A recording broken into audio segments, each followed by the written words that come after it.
Hi, this is Shreya Chatterjee and welcome to our show Well of Horrors।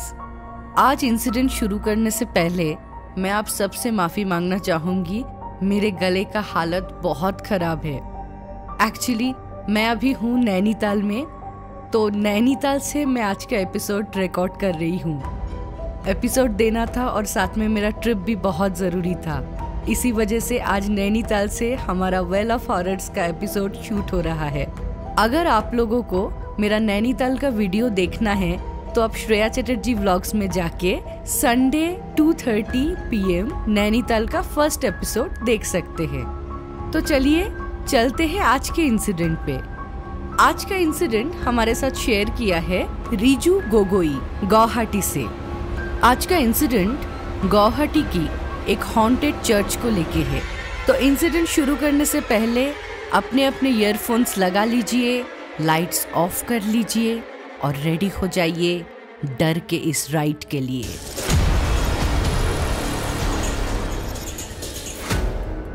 नमस्ते Shreya ma'am, मेरा नाम रिजू गोगोई है और मैं गुवाहाटी का रहने वाला हूँ। ये इंसिडेंट तब की है जब मैं पैदा भी नहीं हुआ था और ये इंसिडेंट मेरी नानी के साथ हुआ था और उस वक्त मेरी माँ नानी के पेट में थी। मेरे घर से थोड़े दूर पे एक छोटा सा अबैंडन्ड चर्च है जिसे माना जाता है कि हॉन्टेड है। एक प्रेग्नेंट औरत ने वहाँ पे अंग्रेज सरकार के जुर्म से बचने के लिए सुसाइड कर लिया था। तब से माना जाता है वो जगह हॉन्टेड है। उस जगह पे कई सारे लोगों ने किसी औरत के होने का एहसास किया है। इतना ही नहीं, कुछ लोग तो ये भी बोलते हैं कि उन्होंने एक प्रेग्नेंट औरत को देखे है हाथ में एक बड़ा सा चाकू लेके। ऐसे कई सारे स्टोरीज मैं सुन चुका हूँ, लेकिन मेरे नानी के साथ जो हुआ था वो इन सभी स्टोरीज से काफी अलग है। एक दिन मेरे नानी और नाना उसी चर्च के बगल से गुजर रहे थे, तो उनके मन में क्यूरियोसिटी जागते हैं कि चलो एक बार देखते हैं वहाँ पे क्या है। वो लोग उस चर्च में घूम के वापस आ जाते हैं और सब कुछ नॉर्मल था, कुछ और हुआ नहीं था। लेकिन उसी दिन रात से एक अजीब चीज होता है। मेरी नानी को सपने में एक अजीब औरत दिखती है, जो औरत भी प्रेग्नेंट है और उसके हाथ में एक बड़ा सा चाकू है। तो नानी इस चीज को कोइंसिडेंस समझ के बात को इतना सीरियसली नहीं लेती है। लेकिन दूसरे दिन भी नानी को सेम सपना आता है और इस बार वो औरत वो चाकू लेके नानी के पेट में जोर जोर से मार रही थी और नानी चीख रही थी, चिल्ला रही थी। ऐसा लग रहा था कि मानो नानी ये सब कुछ समझ रही है लेकिन कुछ कर नहीं पा रही है। और उसी वक्त नानी का नींद खुल जाता है। नानी देखती है सब कुछ ठीक है, लेकिन फिर भी एक डर बैठ जाता है नानी के मन में। तो जब ये बात नानी सारे घर वालों को बताते हैं, सब लोग सुन के शॉक में थे कि क्या ऐसा हुआ कि इतने बुरे बुरे सपने आ रहे हैं नानी को। लेकिन तब तक नाना नानी ने घर में ये नहीं बताए थे कि वो लोग उस अबैंडन्ड चर्च होके आए थे।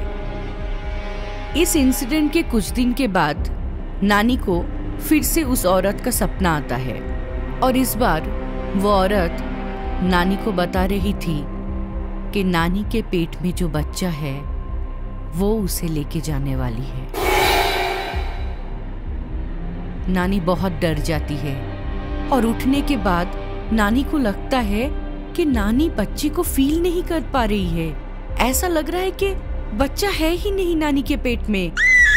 नानी रोना शुरू कर देती है और तुरंत नाना नानी को लेके हॉस्पिटल जाते हैं। चेकअप के बाद पता चलता है माँ और बच्चा दोनों ठीक है। तब जाके नाना नानी ने पूरे घर वालों को बताते हैं कि वो लोग उस अबैंडन्ड चर्च पे गए थे। जब पूरे घर वालों को पता चला कि नाना नानी उस अबैंडन चर्च पे गए थे, तब सब लोग बहुत गुस्सा करते हैं और तुरंत पास के एक मंदिर में पुजारी जी के पास नानी को लेके जाते हैं। पुजारी जी मेरे नानी के हाथ में कुछ भगवान का धागा बांध देते हैं और उसके बाद नाना नानी वहाँ से घर वापस आ जाते हैं। लेकिन प्रॉब्लम ऐसे ख़त्म नहीं होना था।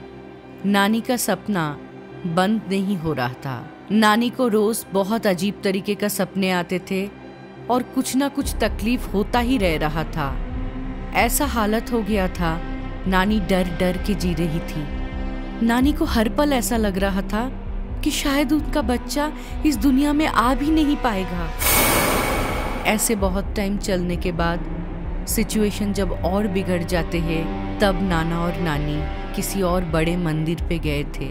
वहाँ पे सारे बातें बताने के बाद वहाँ के पंडित जी बोलते हैं कि तुम्हारे ऊपर जिस औरत की बुरा साया गिरी है, वो औरत बहुत तकलीफ से अपना जान गंवाई है। इतना आसानी से तुम्हें वो औरत छोड़ने वाली नहीं है। तुम्हें काम करना होगा, हनुमान जी का पूजा करना पड़ेगा और ये पूजा में तुम दोनों को पति पत्नी साथ में बैठना है। जिस दिन वो लोग गए थे मंदिर में, उस दिन मंगलवार था, तो पुजारी जी बोलते हैं आज का दिन शुभ है, आज ही कर लो पूजा। नाना नानी बहुत निष्ठा के साथ वो पूजा करते हैं और वहाँ से आने के बाद थोड़ा समय तो ज़रूर लगा था, लेकिन सब कुछ ठीक हो जाता है और कुछ ही महीनों के बाद मेरी मम्मी पैदा होती है। तो ये एक इंसिडेंट था जो बचपन से मैं मेरे मम्मी के पास से, मेरे नानी के पास से सुन के बड़ा हुआ हूँ। अगर आपको अच्छा लगा तो शेयर कीजिएगा। शायद मैं ठीक से लिख नहीं पाया, पॉसिबल हुआ तो अपने तरीके से स्टोरी को सुनाइएगा।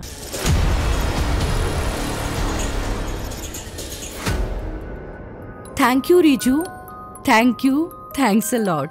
बहुत अच्छा लगा आपने आपके नानी के साथ घटी रियल इंसिडेंट हमारे वेल ऑफ हॉरर्स फैमिली के साथ शेयर किया। एक्सपेक्ट करूंगी आगे भी अगर आपके पास कुछ रियल इंसिडेंट है तो आप हमारे साथ शेयर करेंगे। आप सभी लोग वेल ऑफ हॉरर्स को बहुत सारा प्यार दे रहे हैं। मैं सच में एक्सपेक्ट नहीं किया था इतना जल्दी वेल ऑफ हॉरर्स को इतना ज़्यादा प्यार मिलेगा।